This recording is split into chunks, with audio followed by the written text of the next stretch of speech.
the moon? For centuries, we have looked at it and wondered if one day we could live there.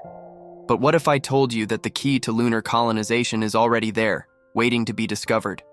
A groundbreaking mission is on its way to our natural satellite to map something that could change the future of humanity: lunar water.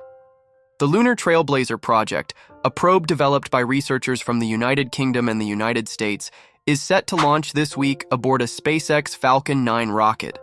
Its goal? To create the most detailed map ever made of the water present on the moon's surface. But why is this so important? Because water is the most valuable resource for space exploration. With it, we can produce oxygen to breathe and even rocket fuel, making lunar colonization possible and serving as a stepping stone for even more ambitious missions, like Mars. Until recently, scientists believed the moon was completely dry. But that idea changed in 2009, when India's Chandrayaan-1 mission detected traces of water scattered across its surface. Since then, new discoveries have indicated that large amounts of ice may be hidden in shadowed craters at the lunar poles. The problem is, we still don't know exactly how much water exists and where it is concentrated, and that's where Lunar Trailblazer comes in. Equipped with 2 advanced instruments, the probe will be able to identify the presence of water and understand its behavior on the moon. The first is an infrared scanner, designed to detect water and study lunar geology. The second, a thermal mapper developed by scientists at the University of Oxford, will function as an ultra-advanced heat camera. Working together, these devices will create a true map of lunar water, revealing strategic locations for future crewed missions. But how did this water end up on the moon? There are 2 main hypotheses. The first is that it came from the impact of meteorites and comets, which carry large amounts of ice. The second suggests that thin layers of water form through chemical reactions in the lunar soil. What remains a mystery is how this cycle works and how water moves across the moon's surface. Solving this question will not only help us better explore our satellite, but also understand similar phenomena on other worlds, like Mercury, and Lunar Trailblazer won't be alone on this journey. The same rocket carrying the probe will also transport the IM-2 mission from the private company Intuitive Machines, which will land on the moon to drill into its surface in search of more evidence of underground water. Additionally, a third spacecraft called Odin from Astroforge will embark on a different mission. It will travel to the asteroid 2022 OB5 to analyze its potential for space mining. These missions are part of NASA's larger plan to encourage private companies to develop technologies that enable commercial space exploration. The ultimate goal? To create a base on the moon that serves as an outpost for the future colonization of space. Now the question is, are we about to witness the beginning of lunar colonization?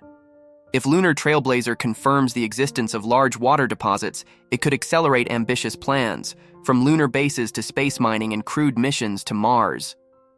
What once seemed like a distant dream may be much closer than we imagined. The first map of water on the moon is about to be drawn, and with it, the path to humanity's future in space. The countdown has begun. SpaceX is preparing for another crucial test of the Starship, the largest and most powerful rocket ever built. After a dramatic mid-flight explosion during its last attempt, Elon Musk's company is determined to correct its failures and push the spacecraft closer to the future of space exploration. The new launch is scheduled for Friday, directly from the Starbase facility in Texas. If everything goes as planned, Starship will lift off at 5:30 p.m. local time, 11:30 p.m. GMT. But there's an important detail. The mission still depends on the approval of the U.S. Federal Aviation Administration, FAA. The FAA suspended all Starship tests after the last flight on January 16th, which ended in disaster. The upper stage of the rocket disintegrated over the Caribbean, scattering debris near the Turks and Caicos Islands. Since then, SpaceX has been working on a detailed report about what went wrong, a document that must be approved by the regulatory agency before a new launch is authorized. However, Musk is not known for his patience with bureaucracies. During the Biden administration, the billionaire openly criticized the FAA, accusing it of slowing SpaceX's progress with excessive regulations. Now, as one of the closest advisors to former President Donald Trump, Musk faces a new challenge: accusations that his political influence may be pressuring regulatory agencies in his favor. A new Starship, new challenges, but back to the rocket. This time, SpaceX has implemented several upgrades to the upper stage spacecraft. The mission is expected to last a little over an hour and includes one of the most daring tests ever attempted: recovering the booster stage using the launch tower's chopstick arms. This maneuver, similar to catching a falling object with a giant pair of chopsticks, has been successful twice before, but there's no guarantee it will work again. Another key objective of this flight is to test Starship's ability to carry and deploy payloads in space. To do this, SpaceX will launch Starlink simulators, designed to mimic the behavior of future company satellites. However, these simulators will not enter permanent orbit. They will burn up upon re-entry into Earth's atmosphere, a crucial test for NASA's lunar missions. The success of this mission is crucial not only for Musk, but also for NASA. The U.S. Space Agency is eagerly awaiting a modified version of Starship to serve as a lunar lander for the Artemis program, which aims to return astronauts to the moon. But before that vision becomes reality, SpaceX must prove that Starship can fly safely, and more importantly, demonstrate one of the greatest challenges in space exploration: orbital refueling. For longer journeys like a manned mission to Mars, SpaceX plans to develop a fleet of Starship tankers that would refuel other spacecraft en route. Will Friday be a breakthrough or another setback? Will Friday mark a breakthrough or another setback in the journey of the most ambitious rocket in history? It all depends on SpaceX's ability to learn from its mistakes and turn explosions into progress. A mission that could change the future. Get ready to witness a historic launch. SpaceX is set to send a revolutionary payload into space, pushing the boundaries of lunar exploration and beyond.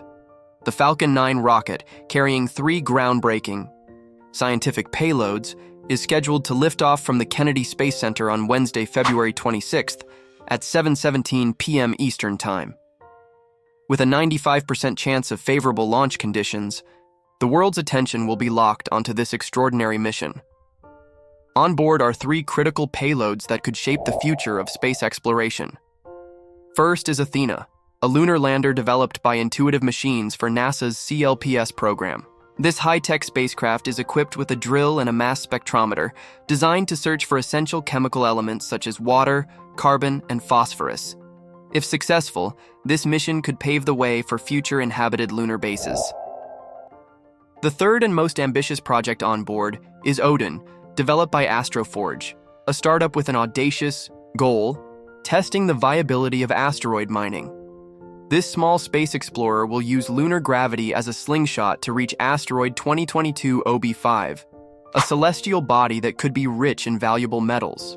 If successful, this mission could usher in a new era of space exploration: the extraction of natural resources beyond Earth. A bold and risky mission. However, this mission is not without risks. Matt Gialich, CEO of Astroforge, has openly admitted that they are taking enormous risks and that if anything goes wrong, the responsibility will be entirely on them. Still, the hope is that this venture will open doors to a future where materials extracted from asteroids could be used to build spacecraft, lunar colonies, and much more.